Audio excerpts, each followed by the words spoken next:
Oke, langsung saja kita akan membahas hal ini jelang pemeriksaan Panji Gumilang, pimpinan Pondok Pesantren Al Zaitun pada besok hari, Senin 3 Juli. Di studio sudah hadir ada saksi pelapor atau pelapor sendiri, Bang Iksan Tanjung. Selamat pagi, Bang.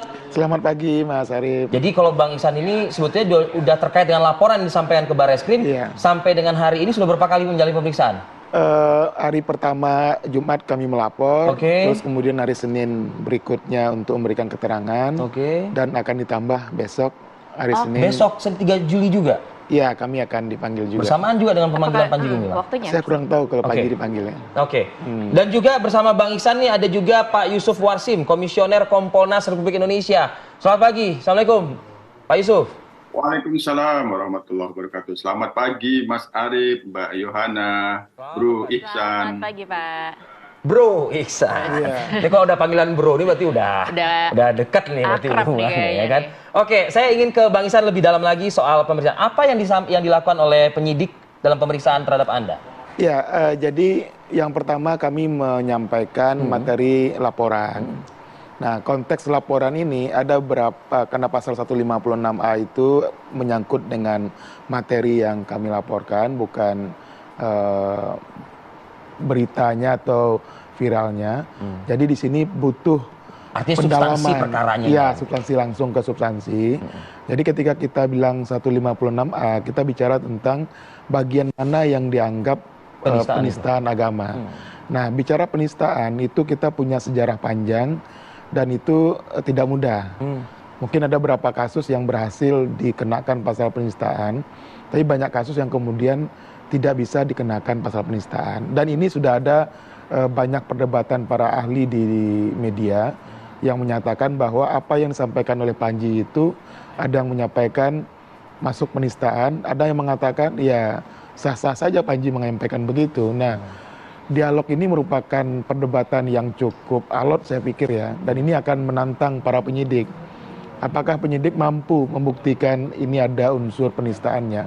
Karena ketika orang memberikan satu perspektif tentang agama, itu akan dimaknai dengan seberapa kuat pemahaman dia tentang agama itu. Nah, ketika dia bicara di ruang publik, publik akan menilai apakah statement dia itu relevan atau tidak dengan ajaran agama, khususnya Islam. Nah, persoalan mendasar pada Panji ini adalah ketika dia menafsirkan pada sesuatu yang bukan pada nasnya. Ketika lari dari nasnya, masyarakat umum, pemeluk agama Islam itu merasa kok aneh.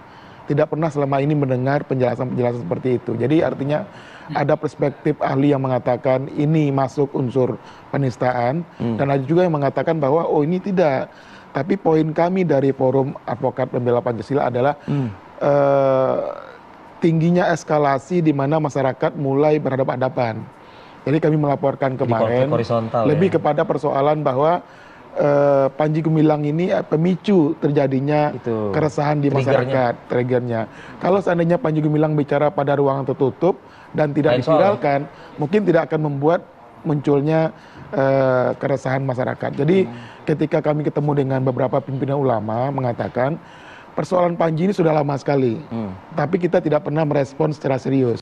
Ketika Panji keluar ke ruang publik, ya kita keluar juga untuk menyampaikan bahwa yang dilakukan Panji ini membahayakan kepada ukhuwah dan kemaslahatan umat. Ini sebelum kita ke Pak Yusuf ya, saya sedikit lagi nih ke Bang Iksan. Bang, bukannya membocorkan materi penyidikan ya, gitu ya mungkin ya. Tapi dari diskusi atau dalam pemeriksaan di hadapan penyidik di Barreskrim kemarin itu ya, Anda gitu, dan juga beberapa rekan-rekan Anda ini, apa kesimpulannya? Apakah memang ini masih bisa menguatkan untuk dilanjutkan prosesnya, atau ya ini jangan-jangan lemah nih seperti itu?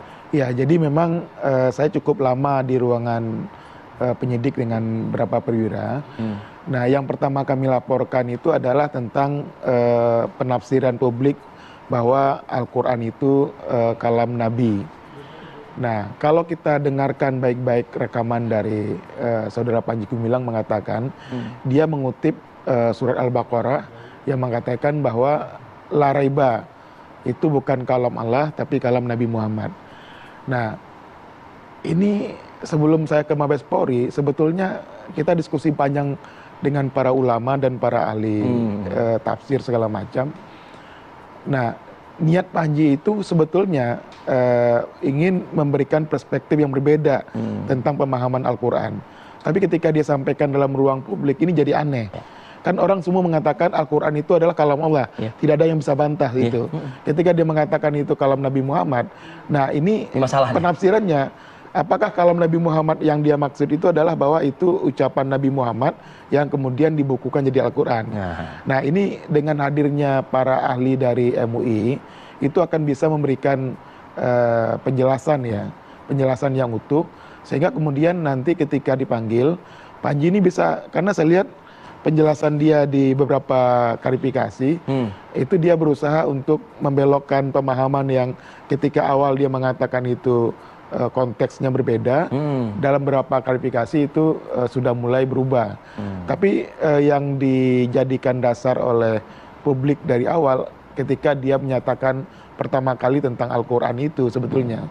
Jadi saya pikir mungkin kekhawatiran saudara Panji dengan respon publik yang luar biasa atas ucapannya itu ya? Ucapan dia, kalau dia kemudian mengklarifikasi, nanti kita lihat dalam pemeriksaan.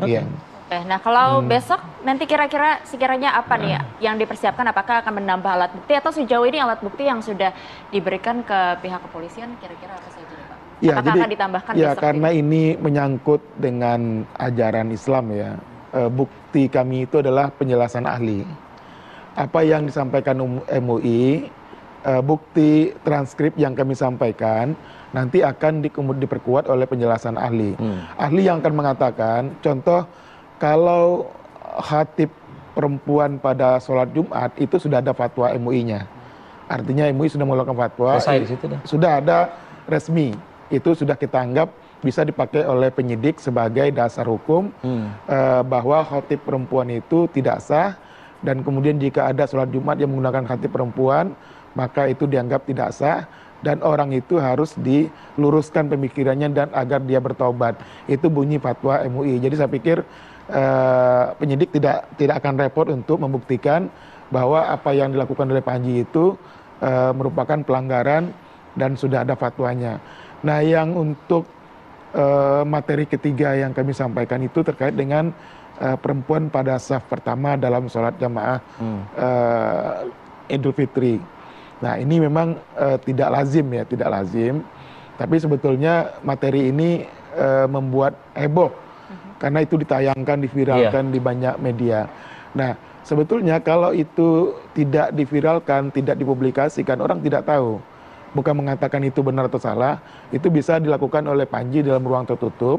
Ketika saya lihat akun yang menayangkan, itu akun resminya adalah Al Zaitun Official. Artinya itu? Artinya itu resmi dipublikasikan oleh Al Zaitun sebagai lembaga yang dipimpin oleh saudara Panji Gumilang gitu. Baik, nah kita akan menanyakan langsung nih kepada Pak Yusuf Warsim selaku Komisioner Kompolnas. Pak Yusuf, melihat tadi tanggapan dari Pak Ihsan, ini kira-kira gimana dalam Polri sendiri menangani kasus ini, karena sebetulnya juga tadi kan sudah disampaikan sudah besok akan ketiga kalinya ya Pak ya untuk pemeriksaan. Ini kira-kira seperti apa nih Pak? Baik, terima kasih Mas Arief, Mbak Yohana.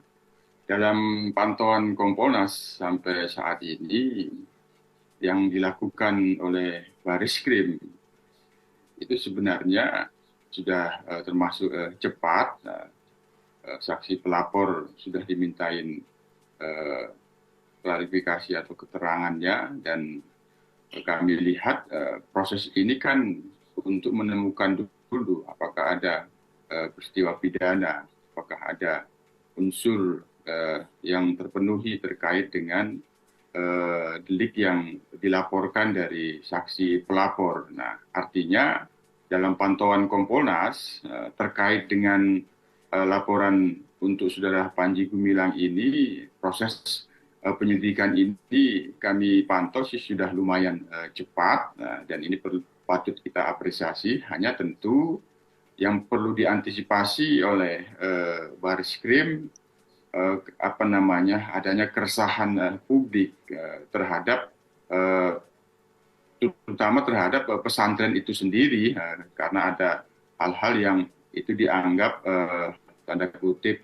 nyeleneh ataupun menyimpang dari pemahaman agama yang populer yang dipahami oleh masyarakat itu sendiri. Nah, ini tentu kami dari Kompolnas terus mendorong agar proses penyelidikan ini segera diberikan kepastian, tidak mengambang dalam bahasa Pak Menko Polhukam selaku Ketua Kompolnas. Kalau memang sudah ada unsur-unsurnya, ya segera saja ditingkatkan untuk dalam proses penyidikan. Namun sekali lagi, tentu proses penyelidikan ini harus kita dorong sesuai dengan mekanisme dan SOP sebagaimana yang dimaksud di dalam Perkap tentang penyidikan tindak pidana. Itu Mas Arief dan Mbak Yohana. Oke, baik. Kita lanjutkan diskusi kita usai jeda pariwara berikut ya Pak Yusuf ya. Kami akan kembali. Tetaplah di Apa Kabar Indonesia Pagi.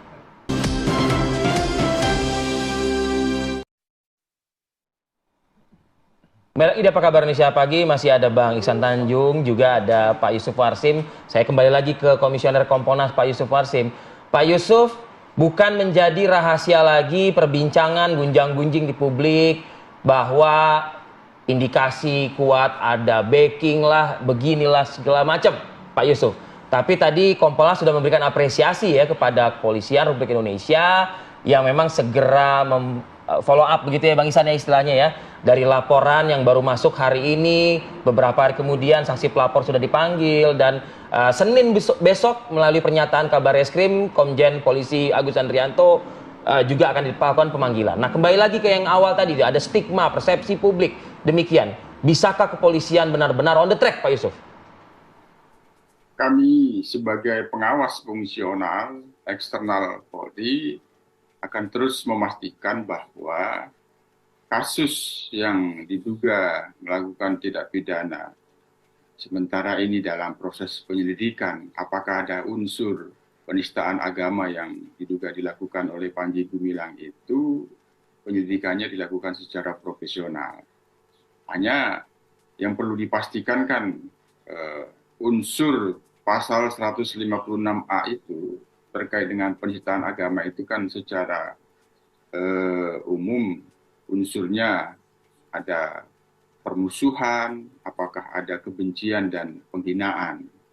Dan yang di subjek hukumnya itu melakukan perbuatan itu disengaja atau tidak. Nah, ini harus dipastikan kepada penyidik bahwa proses penyelidikan ini yang kami dorong, yang ini sudah cepat, semakin dipercepat. Nah, kita apresiasi kalau memang itu besok jadi dipanggil oleh Barreskrim Panji Gumilang itu, maka langkah-langkah yang dilakukan oleh Barreskrim itu akan memberikan satu kejelasan bagaimana sebenarnya polemik dari pernyataan-pernyataan Panji Gumilang ini benar-benar dapat diusut secara hukum terkait dengan dugaan tindak pidananya. Yang kedua, kami akan pastikan terus bahwa tidak ada unsur-unsur lain yang itu mempengaruhi penyidikan ini kecuali unsur-unsur hukum itu sendiri, Mas Arief. Ini harus kita pastikan oleh kita semua dan kami akan terus memantau agar kinerja penyidikan kasus terkait dengan Panji Gumilang ini segera mendapatkan kepastian hukum.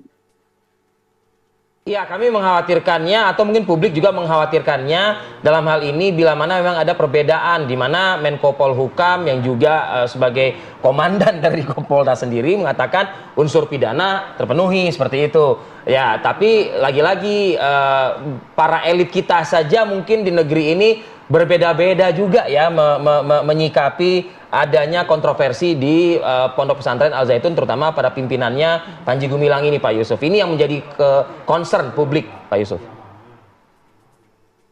Apa yang disampaikan oleh Pak Menko Polhukam selaku Ketua Kompolnas itu tentu kan merupakan saran dan masukan kepada penyidik bahwa terkait dengan tindak pidana, dugaan tindak pidana yang itu dilakukan oleh Panji Gumilang itu ada satu hal yang sudah bisa dikatakan unsur-unsurnya itu ya terpenuhi. Namun sekali lagi karena penyidikan ini adalah dilakukan oleh penyidik secara independen, kami sekali lagi menghindari intervensi. Namun kami pastikan bahwa proses penyelidikan ini tidak terpengaruh oleh unsur-unsur lain kecuali unsur-unsur yang akan dipenuhi dalam tindak pidana penistaan agama itu sendiri, Mas Arief. Itu yang harus kita pastikan.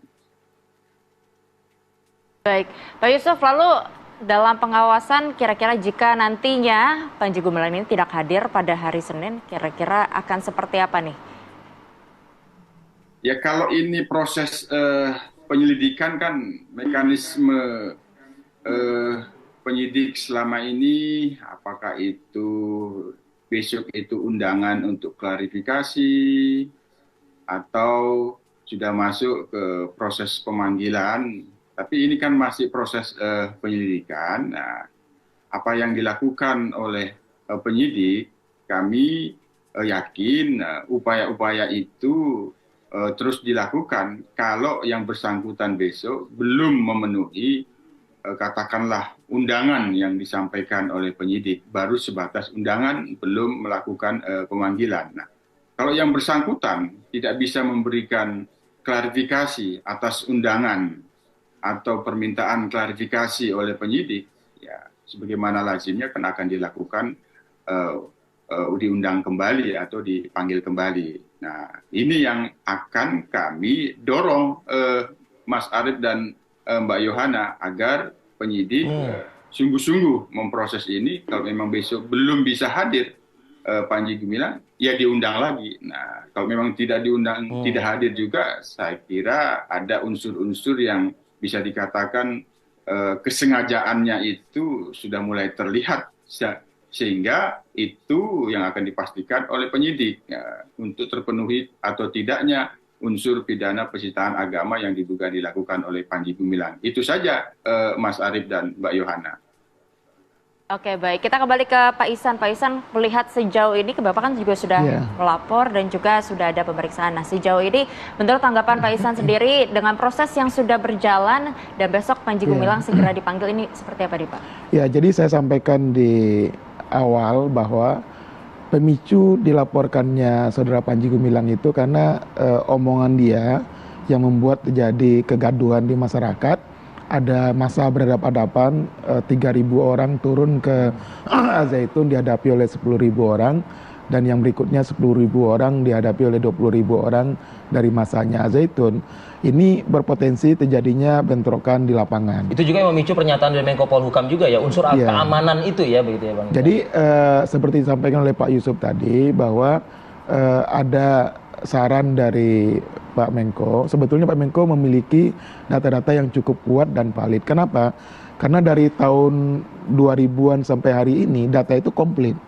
Jadi Panji Gumilang itu ucapan itu hanya di permukaan. Pemicu kemudian munculnya semua persoalan yang selama ini mengendap di Al-Zaitun. Kalau kita buka berita-berita di TV One dari awal sampai hari ini, sebetulnya itu seperti api dalam sekam. Jadi pernyataan ini hanya pintu masuk kemudian ke persoalan sebenarnya Al-Zaitun itu sendiri. Jadi sebetulnya Saudara Panji ini salah langkah.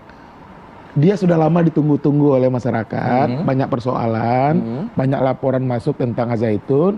Tapi ketika kemudian dia mulai keluar-keluar di ruang publik, itulah di saat itulah kemudian publik membuka semua persoalan Al-Zaitun ini. Jadi saya pikir ini salah strategi sebetulnya. Iya, jangan, harusnya kalau dia kemudian mau aman, jangan dipancing publik untuk bereaksi. Ini dia memviralkan hal-hal yang aneh-aneh. Kemudian kita lihat. Tapi apakah itu tujuan dia? Nah, iya. Kesengajaan. Kami melihat bahwa masyarakat sudah geram dari awal. Ada desas-desus tentang berbagai hal yang kemudian berdampak besar kepada masyarakat. Tapi kita nggak punya bukti langsung. Seperti Mas Ken itu Setiawan sudah punya kelompok yang akan melaporkan, tapi ketika setiap kali dilaporkan mental-mental terus gitu. Nah, tiba-tiba dia buat statement yang bikin gaduh. Nah, akhirnya orang melihat ini bisa pintu masuk untuk masuk ke persoalan lebih dalam. Kalau ini dia nggak buat dari awal, kita susah mencari pintu masuk dari mana. Nah, akhirnya saya melihat sebetulnya ibarat apa ya, sepandai-pandainya tupai melompat, ya suatu kali akan jatuh juga. Sepada-padanya dia menyimpan persoalan di Al-Zaitun ini, akhirnya terpicu muncul dari ucapan Panji sendiri. Jadi saya pikir Pak Yusuf mungkin sudah tahu juga apa yang terjadi di Al-Zaitun. Jadi kita hanya melihat bahwa ketika penyidik sudah mulai melangkah, ini kan dalam proses penyidikan ada pengembangan namanya Mas Arief. Iya, betul. Nah, dalam pengembangan nanti akan dibongkar semua. Jadi yang kami laporkan ini, yang Pak Ken Setiawan laporkan, itu hanya dasar penyidikan dimulai. Nah, ketika penyidikan berproses, ada pengembangan. Nanti di pengembangan materi akan berkembang terus. Saya pikir saat ini pun juga pengembangan sudah berlangsung ya, sudah. Saya belum tahu materi yang dipegang oleh penyidik, tapi ketika kami kemarin di Mabes Polri, dia mengatakan bahwa pemeriksaan tidak hanya pada kami. Dia periksa semua unsur yang sudah memiliki informasi yang cukup, dianggap akurat. Arti sudah terjadi dan sudah berlangsung itu? Sudah maraton. Kabarnya dari Jumat kami melaporkan tanggal 27 sampai hari ini itu sudah banyak yang diperiksa. Jadi artinya proses tahapan ini, apakah gelar besok akan jadi gini? Tadi pertanyaannya, bagaimana kalau saudara Panji tidak datang? Nah, kalau seandainya Selasa itu gelar dan status naikkan dari lidik ke sidik, maka akan panggilan. Itu pernyataan, saya kutip boleh ya Bang Ihsan ya, Pak Yusuf ya. Ini setelah memeriksa Panji Gumilang pada Senin, ya, pada Senin 3 Juli, penyidik Direktorat Tindak Pidana Umum di Tipidum Barreskrim Polri bakal melakukan gelar perkara pada Selasa 4 Juli, ya. Jadi untuk menentukan ada tidaknya unsur pidana dalam perkara tersebut, Bang Ihsan. Jadi artinya gini, kalau Selasa itu dinyatakan bukti cukup, dinaikkan ke sidik dari lidik ke sidik, itu bukan undangan lagi, panggilan. Nah, kalau menurut KUHAP-nya, panggilan tidak dihadiri 2 kali dengan undangan panggilan secara patut, maka layak untuk dijemput paksa. Jadi artinya kalau besok nggak hadir, itu nggak apa-apa. Tapi kalau Selasa itu ternyata digelar dan dari lidik naik ke sidik, maka akan dilayangkan panggilan. Kalau panggilan tidak ada cara oleh saudara Panji untuk tidak hadir itu. Kita tunggu jalannya besok ya, tentunya di Barreskrim Polri ya, Yohana. Kira-kira seperti apa? Apakah akan datang Panji Gumilang atau tidak? Kita akan sama-sama lihat nanti. Terima kasih Bang Ihsan Tanjung atas waktunya hadir. Pak Yusuf Warsim, Komisioner Kompolnas RI, terima kasih. Terima kasih, waktu Anda pagi ini, Pak. Terima kasih, Mas